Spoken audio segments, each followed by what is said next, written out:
Sir Lokesh గారికి చంద్రగ్రహణం పట్టింది అని అంటున్నారు సార్. ఎందుకు అనంటే చంద్రబాబు నాయుడు గారు లోకేష్ గారిని ఎక్కువగా లైమ్ లైట్‌లోకి తీసుకురావట్లేదు. ఈ వరదల టైంలో గాని లోకేష్ గారిని అంటే లైమ్ లైట్‌లోకి తీసుకొస్తే ఆయన కూడా ఒక లీడర్‌గా ఎదిగే అవకాశం ఉంటుంది. కాకపోతే అదేమీ చేయట్లేదు.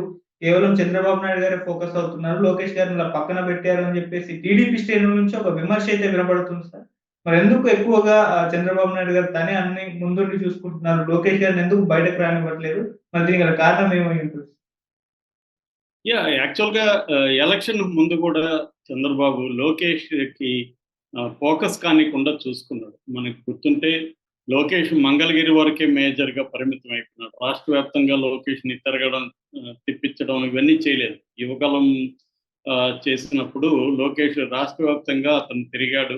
అతనే కాబోయే నాయకుడిలాగా ఎక్స్‌పోజ్ అయ్యాడు. కానీ తర్వాత పవన్ కళ్యాణ్‌తో పొత్తు ప్రకటించిన తర్వాత లోకేష్‌ని కేవలం మంగళగిరికి మాత్రమే పరిమితం చేసేసాడు చంద్రబాబు. మీడియాలో గూడా లోకేష్ ఎక్కడ ఫోకస్ కానీకుండా చూసుకున్నాడు. దీనికి ఒక కారణం ఏందంటే పవన్ కళ్యాణ్. పవన్ కళ్యాణ్‌కి ఆల్రెడీ కోపమొచ్చింది. లోకేష్ కాబోయే ముఖ్యమంత్రి చంద్రబాబే.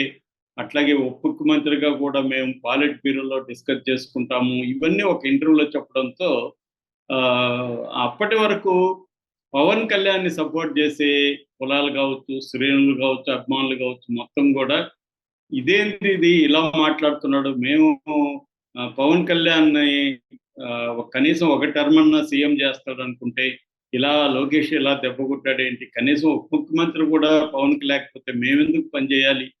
అన్న దీంట్లోకెళ్ళిపోయారు. ఈ ప్రమాదాన్ని గ్రహించిన చంద్రబాబు దాని దిద్దుబాటు చర్యలు చేశాడు. ఎందుకంటే సాక్షాత్తు పవన్ కళ్యాణే లోకేష్ ఇలా అన్నప్పుడు నాకు బాధేసింది అని కూడా అన్నాడు. సో, ఇది చంద్రబాబు అర్థం చేసుకొని ఏం చేశాడంటే కంప్లీట్‌గా లోకేష్‌ని ఆహ్, అండర్ ప్లే చేయమని చెప్పాడు. నువ్వు అసలు ఎక్కడ కనపడొద్దు, ఫోకస్ కావద్దని. అట్లాగే తెలుగుదేశం మీడియాకి కూడా మీరు పవన్ కళ్యాణ్‌ని ఫోకస్ చేయండి, నన్ను ఫోకస్ చేయండి గానీ లోకేష్‌ని ఫోకస్ చేయొద్దండని తెలుగుదేశం మీడియాకి కూడా చంద్రబాబు ఆహ్, ఆదేశాలు జారీ చేశారు. దాంతో లోకేష్‌ని ఎలక్షన్ ముందు గూడా ఎక్కడా ఇది చేయలేదు. తర్వాత ప్రమాణ స్వీకారాలు చేసేటప్పుడు కూడా లోకేష్ ఎళ్లి పవన్ కాళ్ళకి నమస్కరించడం ఇవన్నీ గూడా ఏందంటే పవన్‌కి లో చంద్రబాబు విపరీతమైన ఇంపార్టెన్స్. ఇప్పటివరకు ఏ పొత్తులో ఎవరికి ఇవ్వని ఇంపార్టెన్స్ పవన్ కళ్యాణ్‌కి ఇచ్చారు. దీనికి కారణం గూడా ఉంది. ఎందుకంటే కమ్మ, కాపు కాంబినేషన్ పవన్ కళ్యాణ్, చంద్రబాబు కాంబినేషన్ లేకపోతే, పవన్ కళ్యాణ్ గాని లేకపోతే అసలు చంద్రబాబు గెలిచుండేవాడా అంటే ఎవరు కూడా గ్యారంటీగా చెప్పలేని పరిస్థితి. ఎందుకంటే మోడీతో పొత్తుకి పవన్ కళ్యాణే కారణం. పవన్ కళ్యాణ్ లేకపోతే మోడీ పొత్తు ఉండేది కాదు. అది పవన్ కళ్యాణే స్వయంగా చెప్పాడు. నేను నానా తిట్లు తిన్నాను, నానా బాధలు పడ్డాను ఈ పొత్తు కుదర్చడానికి అని చెప్పి. అది వాస్తవం గూడా. పవన్ కళ్యాణ్ గాని, చంద్రబాబు అవసరం లేదు బీజేపీతో నేను పొత్తుకెళ్తానని గాని చెప్పుకుంటే బీజేపీ చంద్రబాబుతో పొత్తుకి సిద్ధమయ్యేది కాదు. అందువల్ల ఇవన్నీ చంద్రబాబుకు తెలుసు కాబట్టి, పవన్ కళ్యాణ్‌ని ఎక్కడ హర్ట్ గాకుండా చూసుకోవాలి. పవన్ కళ్యాణ్‌ని సపోర్ట్ చేస్తున్న సముదాయాలకి గూడా ఎక్కడ కోపం రాకుండా చూసుకోవాలి. పవన్ కళ్యాణ్‌కి విపరీతమైన ఇంపార్టెన్స్ ఇవ్వాలి. ఇవ్వడమే గాకుండా ఇచ్చినట్టుగా కనిపించడం గూడా ఇంపార్టెంట్. ఎప్పుడైనా గూడా విజిబిలిటీ అనేది ఇవాళ ప్రజలకి సంబంధించి విజిబిలిటీ చాలా ఇంపార్టెంట్. ఆ విజిబిలిటీ అందుకనే చంద్రబాబు పవన్ కళ్యాణ్ ఇంటికెళ్ళి మాట్లాడడం గాని, ఇవన్నీ చేశాడు. ఎందుకంటే పవన్ కళ్యాణ్ క్రైసిస్ టైంలో చంద్రబాబు జైల్లో ఉండి తెలుగుదేశం శ్రేణులంతా నిర్వీర్యం అయిపోయిన టైంలో ఆయన జైలుకెళ్ళి స్వచ్ఛందంగా అన్‌కండిషనల్‌గా మద్దతు ప్రకటించి పొత్తు ఉందని చెప్పడం ద్వారా మళ్ళీ తెలుగుదేశం శ్రేణుల్లో ఒక ఉత్సాహం నింపగలిగాడు. అది చాలా ఇంపార్టెంట్ కీలకం. ఎందుకంటే ఇప్పుడు ఆహ్, చంద్రబాబు పవన్ కళ్యాణ్, మోడీ లేకపోయుంటే గెలిచి ఉండేవాడా? సీఎం అయ్యుండేవాడా అంటే డౌట్. ఎందుకంటే జగన్‌కి 40% ఓట్లు సొంతంగా వచ్చాయి. వీళ్ళు కలవడం ద్వారానే ఈ మిగతా ఓట్లు ఇలా పోలేదు చీలకుండా. సో, పవన్ కళ్యాణ్ డే 1 నుంచి కూడా జగన్ వ్యతిరేక ఓటు నేను ఒక్క ఓటు కూడా చీలనివ్వనని ప్రతిజ్ఞ చేసి దానికి కట్టుబడి ఉన్నాడు. అందుకని పవన్ కళ్యాణ్‌కి అట్‌మోస్ట్ ఇంపార్టెన్స్ ఇచ్చాడు. ఎప్పుడైనా కూడా 2 పవర్ సెంటర్స్ గాని ఒక దగ్గరుంటే ఆ పవర్ సెంటర్స్ మధ్య క్లాష్ అనేది అనివార్యంగా ఉంటుంది. అలాగా ఇప్పుడు లోకేష్ పవర్ సెంటర్ కాదు, చంద్రబాబే పవర్ సెంటర్ అనే సిగ్నల్ని చంద్రబాబు ఎలక్షన్ ముందు కూడా బ్రహ్మాండంగా పంపించగలిగాడు, సక్సెస్ అయ్యాడు. తర్వాత ఎలక్షన్ తర్వాత ప్రిడిక్షన్ ఏంటంటే లోకేష్ పవన్ కళ్యాణ్ మధ్య గొడవలు వస్తాయి. ఎందుకంటే 2014 నుంచి 19 వరకు లోకేష్ సకల కళాశాఖ మంత్రిలాగా బిహేవ్ చేశాడు. అన్ని శాఖల్ని తన కంట్రోల్లో పెట్టుకున్నాడు. ఇప్పుడు కూడా లోకేష్ అదే పని చేస్తాడు. అదే పని చేస్తే పవన్ కళ్యాణ్ కోపం వస్తుంది. వీళ్ళిద్దరి మధ్య గొడవలు వస్తాయి అనేది అందరూ కూడా ఊహించారు, చెప్పారు కూడా. అయితే ఇప్పటివరకు 3 నెలలు అయిపోయింది దాదాపు.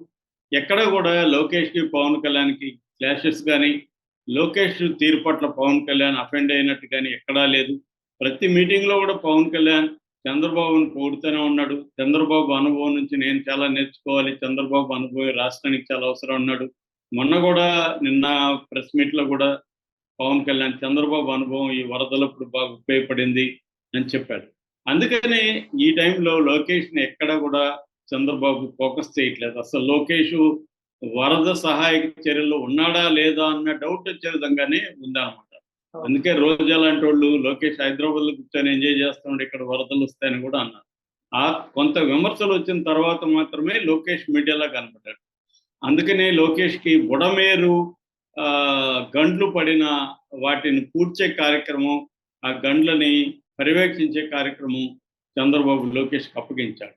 ఆ బాధ్యత అప్పగించాడు కానీ ఎక్కడా కూడా లోకేష్‌ని ఫోకస్ చేయనీయలేదు. మీడియా కూడా లోకేష్ మీద మొత్తం అంతా కూడా మీడియా అటెన్షన్ చంద్రబాబు మీద ఉంది. పవన్ కళ్యాణ్ కూడా నాకిక్కడ ఇప్పుడు నిజానికి పవన్ కళ్యాణ్ అనుకుంటే చాలా మైలేజ్ వచ్చిండేది. అతను గాని వెళ్ళి నీళ్ళల్లో దిగి అందరిని పరామర్శించడం, అతనికి ఎట్లా డ్రామా చేయడం బ్రహ్మాండంగా వచ్చు కూడా. తనే వెళ్ళి ఇవ్వడం, వాళ్ళకి అందించడం, ఇవన్నీ చేసునుంటే పవన్ కళ్యాణ్‌కి బ్రహ్మాండమైన మైలేజ్ వచ్చింది. కానీ పవన్ కళ్యాణ్ దాని జోలికి వెళ్లకుండా సైలెంట్‌గా ఉండిపోయాడు. చాలా విమర్శలు వచ్చినప్పుడు కూడా వెళ్ళలేదు. దానికేదో ఆయన కారణం చెప్పాడు కానీ ఓవరాల్‌గా అయితే పవన్ కళ్యాణ్ కూడా చంద్రబాబుకి ఆ మైలేజ్ అంతా చంద్రబాబుకి వెళ్ళని అన్నట్టుగానే ఉన్నాడు.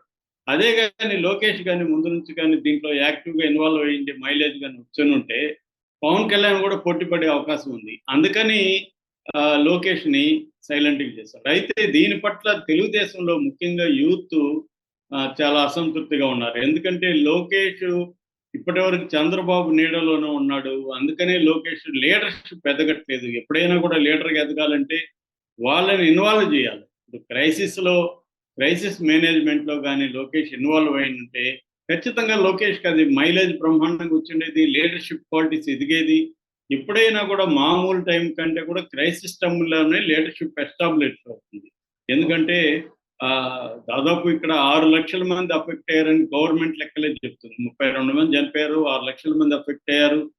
దాదాపు 3 లక్షల మంది రైతులు దెబ్బతిన్నారు. తర్వాత 4 కిలోమీటర్ల పైన రోడ్లు దెబ్బతిన్నాయి. ఇవన్నీ గవర్నమెంట్ లెక్కలిస్తుంది. ఇంత పెద్ద ప్రమాదం, ఇంత పెద్ద జాతీయ విపత్తు లాంటిది జరుగుతున్నప్పుడు లోకేష్ గారిని చొరవ తీసుకొని మిగతా మంత్రుల్ని లీడ్ చేసి అధికారుల దగ్గర పనిచేయించి లోకేష్ గారిని చేస్తునుంటే ఖచ్చితంగా లోకేష్‌కి లీడర్‌షిప్ ఒక 10 మెట్లు పెరిగిండేది. కానీ చంద్రబాబు చేయలేదు కాబట్టి ఇంకెప్పుడు చేస్తాడు చంద్రబాబు? ఎల్లకాలం పవన్ కళ్యాణ్‌కి భయపడతా కూర్చుంటే మనం ఎప్పుడు డెవలప్ అయ్యేది? మన పార్టీ ఎప్పుడు డెవలప్ అయ్యేది? లోకేష్ ఎప్పుడు నాయకుడిగా ఎదిగేది? నెక్స్ట్ ఆల్రెడీ మొన్న జానీ మాస్టర్ 2029లో మళ్ళీ పవన్ కళ్యాణే సీఎం. మళ్ళీ అంటే 2029లో పవన్ కళ్యాణ్ సీఎం, 2034లో మళ్ళీ పవన్ కళ్యాణే సీఎం అని ప్రకటించారు. అది ఖచ్చితంగా లోకేష్ అభిమానులకి ఇబ్బందికరం. ఎందుకంటే పవన్ కళ్యాణ్ సీఎం అయితే మరి లోకేష్ మాట ఏంటి? లోకేష్ పవన్ కళ్యాణ్‌కి చక్కబద్ధం చేయాల్సిందేనా అన్న ఇదైతే ఉంది. కానీ చంద్రబాబుకు ఉండే వ్యూహం వేరు. చంద్రబాబు ఎందుకంటే అధికారం కావాలి.